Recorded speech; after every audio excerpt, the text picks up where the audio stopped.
सुगस अनिल अंबानी के ऊपर सीबीआई ने एक और केस फाइल कर दिया है। कोर्ट की तरफ से कोई रिलीफ अनिल अंबानी को नहीं मिला है, जो कि डिफेमेशन केस डाला गया था अर्नब गोस्वामी के अगेंस्ट में। और बाकी की चीजें, रिलायंस पावर में आज की रिकवरी देखने को मिली, ऑल्दो पिछले 2 सेशन से थोड़ी बहुत रिकवरी रही है। आज मार्केट काफी अच्छा चला, तो रिलायंस पावर भी अच्छी खासी रिकवरी देते देखने को मिला यहाँ पर। लेकिन वही बात है कि इस तरह की रिकवरीज बार बार रही है रिलायंस पावर में, लेकिन अल्टीमेटली डाउन ट्रेंड ही देखने को मिलता है। सो मार्केट के भरोसे इस समय रिलायंस पावर है। मार्केट अगर अच्छा चला तो या शायद से रिलायंस पावर भी थोड़ा बहुत रिकवर वहां पर करता देखने को मिल जाएगा कमिंग सेशन में, अगर इसी तरह से मार्केट आपका रहता है तो बुलिश। अदरवाइज चीजें अभी भी फेवर में नहीं आ रही हैं। तो देखते हैं क्या क्या यहाँ पर हुआ है आज के दिन। पहला तो हमारे पास सीबीआई का केस है, जो कि नया फाइल किया गया है।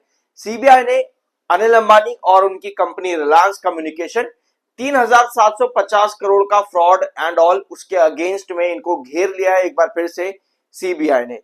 तो ये जो न्यूज है ये हो जाती है आपकी अनिल अंबानी और रिलायंस कम्युनिकेशन से रिलेटेड।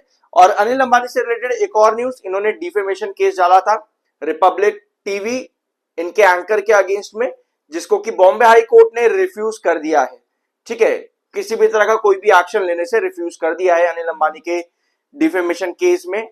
और साथ में ये भी कहा है कि अगली बार से ऐसा नहीं होना चाहिए। अगर आप रिपोर्टिंग कर रहे हो तो आपको इधर उधर की चीजें इग्नोर करनी चाहिए, ज्यादा एक्शंस आपको इस तरह से नहीं लेने चाहिए कि आप ही जस्टिस देने लगो। ये ऑर्डर पास किया गया है और इसके अलावा और कोई भी ऑर्डर रिपब्लिक टीवी के अगेंस्ट में पास करने के लिए मना किया है अभी बॉम्बे हाई कोर्ट ने। ठीक है, अब आते हैं आपके चार्ट्स पे। हमारे पास रिलायंस पावर का चार्ट है और रिलायंस इंफ्रा का भी चार्ट है, क्योंकि इन सभी कंपनीज के नाम आपको थंबनेल और साथ में आपके टाइटल में मिल गए थे। सो पहले हम ना रिलायंस इंफ्रा पर आते हैं। ठीक है, यह है रिलायंस इंफ्रा और इस स्टॉक में ऑलरेडी बहुत बड़ी गिरावट हो चुकी है। मतलब लगभग 425 रुपए का शेयर बीच में यहाँ पर ट्रेडिंग भी क्लोज हो चुकी थी, और अभी इस समय लगभग ये 72 और 74 रुपए के आसपास ट्रेड कर रहा है।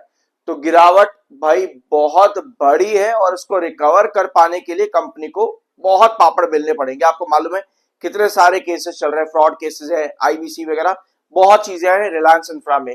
अब 73 74 ये जो रेंज है ना, जहां पर इस समय रिलायंस इंफ्रा ट्रेड कर रहा है, ये एक्चुअली इसका एक बेस लाइन है।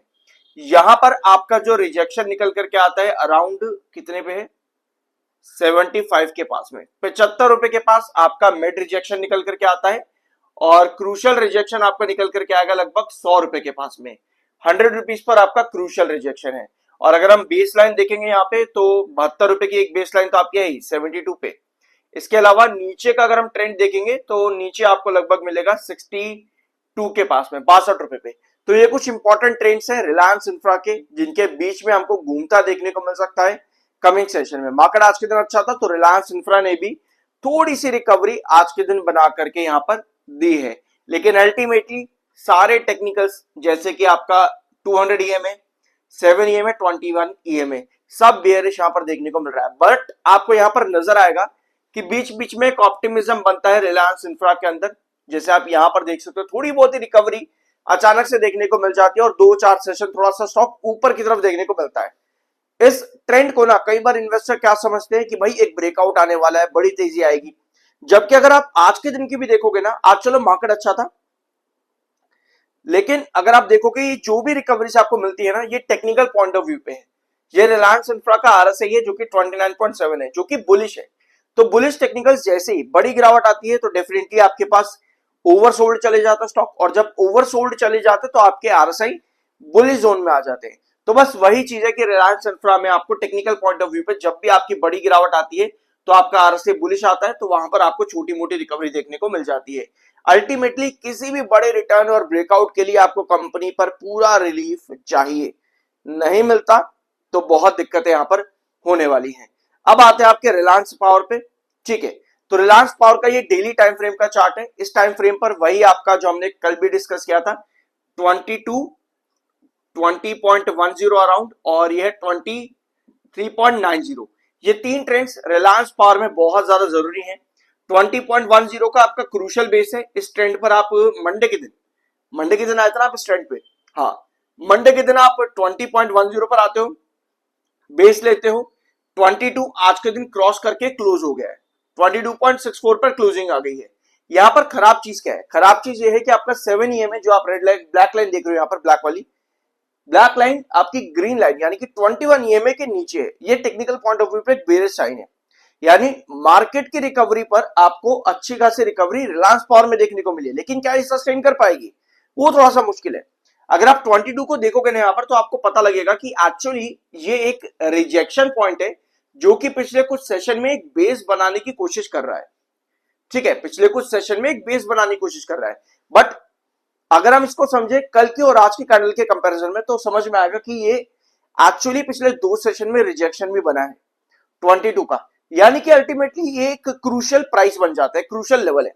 अगर आप आज रिलायंस पावर को 15 मिनट टाइम फ्रेम पर देखोगे ना तो आज की ओपनिंग की कैंडल ये रही, उसके बाद एक डाउन ट्रेंड बनता है मार्केट की तरह, फिर रिलायंस पावर जब ब्रेकआउट देने से पहले एग्जैक्टली 22 के इसी ट्रेंड पर 1, 2, 3 और 4 मतलब कि कितने, लगभग 1 घंटा, 15 मिनट टाइम फ्रेम है तो 4 कैंडल बनी 15-15 मिनट की, लगभग 1 घंटा 22 पर ही रिजेक्शन फेस कर रहा था। जैसे ही बायर एक्टिव हुए तभी आपको ब्रेकआउट देखने को मिला है रिलायंस पावर के अंदर। अब दिन के आखिर में जाकर के भी स्ट्रगल देखने को मिला कहीं ना कहीं 22.60 के पास में, यानी कि वही चीज जो हमने कल भी डिस्कस करी थी कि average and exit Reliance power में ये चीज बार बार देखने को मिल रही है। तो कहीं ना कहीं रिलायंस पावर में आज भी 22.60 के आसपास ऐसा ही कुछ देखने को मिला है। अगर आपको कोई बड़ा ब्रेकआउट चाहिए तो या तो मार्केट इसी तरह से बुलिश चलता चला जाए ताकि आप 23.90 को भी कवर कर पाओ और उसके बाद जो आपका नेक्स्ट रिजेक्शन आता है 26.50। अदरवाइज सिचुएशन वही है कि कंपनी के ऊपर काफी सारे नेगेटिव पॉइंट्स इस समय बने हुए हैं, जैसे कि डी रेटिंग का मिलना कंपनी के फाइनेंशियल्स को, कंपनी की विंडमिल का अटैच कर जाना, कंपनी की कुछ प्रॉपर्टीज और अटैच होना, और बाकी की सेबी की जो भी रिपोर्ट्स अभी आनी बाकी है वो, और ईडी के जो भी मैटर यहाँ पर चल रहे हैं, इन सब पर भी रिलीफ आना जरूरी है। तो ये था आज का वीडियो। आई होप यहाँ पर आपको कुछ नया जानने को मिला होगा। सब्सक्राइब जरूर करना, मिलता अगले वीडियो में।